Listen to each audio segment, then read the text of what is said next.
संजय गायकवाड यांच्याशी भेट घेतली आणि तुम्ही जबाब भाजपला देताय की भाजप चर्चा करताय म्हणून चर्चा तर अशी आहे की तुम्ही शिवसेनेत जाणार. ही चर्चा मी आधीच सांगितलं की भाजपवाल्यांची जी देशभरातली पॉलिसी आहे, जी त्यांची मोडस ऑफ ऑपरेंडी आहे, प्रत्येकाबद्दल चर्चा करत राहायची आणि त्यांच्या कार्यकर्ते जे आहेत त्या कार्यकर्त्यांवर दबाव निर्माण करायचा आणि त्यांचा पक्षप्रवेश भाजपमध्ये करून घ्यायचा. यातली ही सोची समजी साजिश आहे, चाल आहे आणि त्याच्यानुसार ते चर्चा करत राहतात. तुम्ही जाणार का शिवसेना? मी आधीच एकदाच सांगितलंय, परत परत सांगण्याची आवश्यकता मला तर वाटत नाही.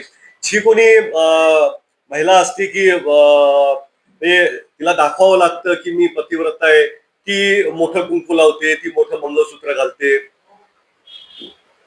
प्रत्येकाला त्याची आवश्यकता नसते काही करणार होण्याची. ते काहीच नाही. ते पाहुणे म्हणून त्या दिवशी घरी आले होते. देवीचं म्हणजे वहन त्या दिवशी निघणार होतं, देवीची यात्रा होती. यात्रेत हौशे गौशे नवशे सगळे असतात, त्यालाच यात्रा म्हणतात. आणि त्या यात्रेत झालेली भेट याच्यापेक्षा पुढे काही नाही.